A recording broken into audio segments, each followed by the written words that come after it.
A lot of people say that accessibility and making their business inclusive is one of their top priorities. But as a solopreneur, it can be hard to see all of the different places where your business can be more inclusive. And today, I want to walk you through the concept of universal design, which is design that is accessible and inclusive for the most amount of people possible. AKA, this is better for everyone, not just humans with different abilities. If we haven't met yet, my name is Isabel, and on this channel, we talk all about embracing your weird in order to build a better brand, business, and life. And so let's go.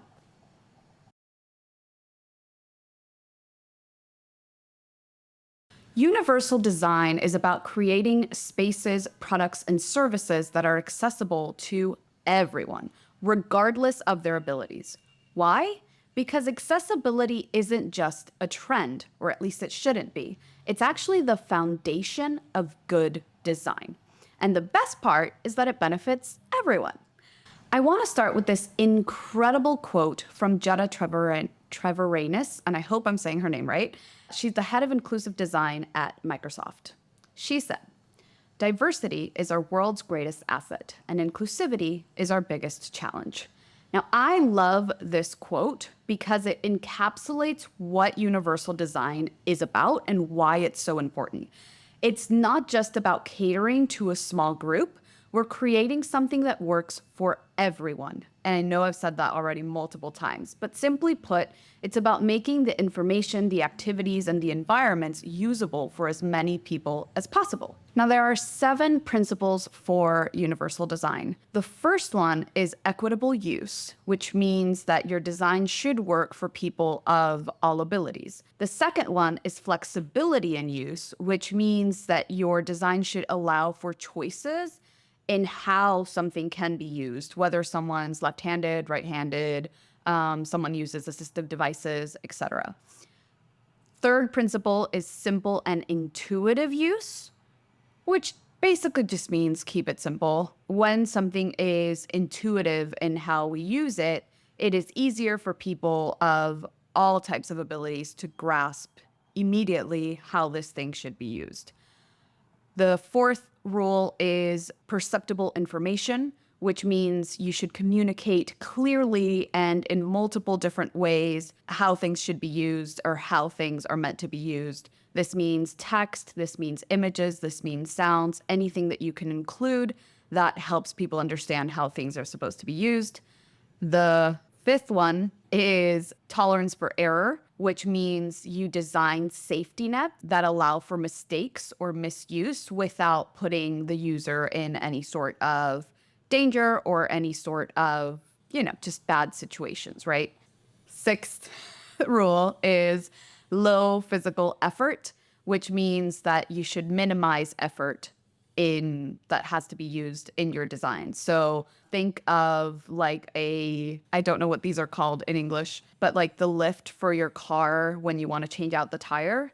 A hydraulic lift is going to minimize the effort you have to use versus the one that you have to I think it's like a crank. So anything that minimizes effort, like an automatic sliding door, is obviously lower effort than having to open or push a heavy door.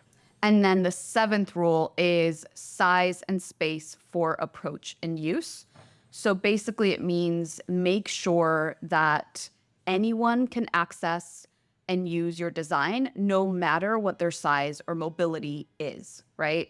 So again, having sliding doors that are wide so anyone can go through them, making sure just to make things as, again, accessible as possible for all kinds of people, right? Now, one of the things that comes up a lot in accessible design is, well, isn't this going to be, more expensive in universal design, sorry.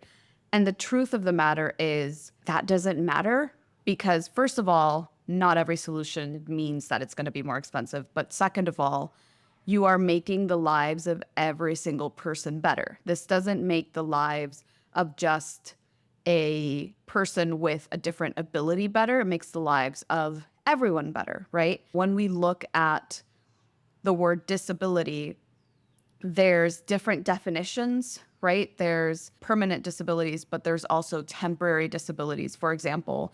And so a temporary disability can be something like you broke your foot, which is not going to be something that you're dealing with forever, but you will be dealing it for a short time. And then there's another category, and I'm trying to remember the name of it, but I can't right now. But basically, what it means is things like when you're carrying too many things, right? This isn't a disability per se, but it does complicate the way you do certain things. And so, because it complicates it, having things that are universally designed for everyone means that it will also be useful for you in those scenarios. Now, I know these principles sound super technical, but I want you to think about everyday examples, things like door handles, right? Like there's the lever door handles, which you can just like push down. Like I've pushed one down with my elbow when I'm like carrying too many things or with my knee versus like the typical doorknob, which requires a twisting motion. It requires you having grip and is just harder to use overall, right? A lever door handle is easier to use for everyone, not just for a person with a disability. Things like closed captions, for example. Closed captions were invented for people who have hearing impairments. However, if you're learning a new language, having closed captions on a movie that's in that language is great. If you are in a loud environment, being able to add closed captions so that you can read because you can't hear in that moment is great. If you're neurodivergent like I am, right, where sometimes I'm kind of overstimulated and I feel like I can't hear what's being said and what I'm watching. And so turning on the closed captions really helps my brain kind of connect to what I'm watching. So even though it was created for a specific purpose, it is beneficial for everyone. And that is the magic of universal design. If there's anything I want you to take away from this video, it's that universal design doesn't have to be hard. It is about being intentional in what you create. It's about thinking about how the things you create impact and other people and can work for more people.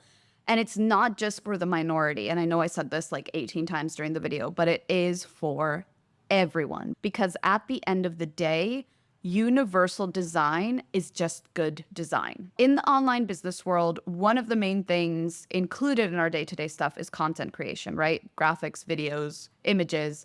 And we're pumping out content all day long, and we do our best to make sure that it's the best content we can. But a lot of the times, it's not accessible to all humans. There are 2.2 billion humans in the world with some sort of visual impairment.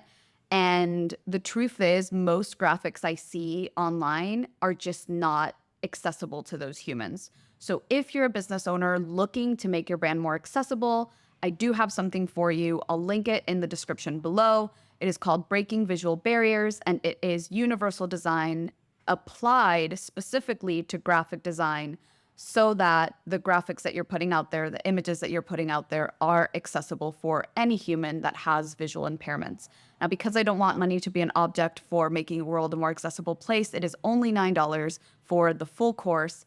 And the thing I love the most about it is it teaches you how to create a system for this so that you're not spending a whole bunch of energy and time thinking about every little thing, but you're creating a system that you can just implement again and again in your graphics and in your marketing material that will make sure that all your stuff is universally designed and accessible for humans with visual impairments.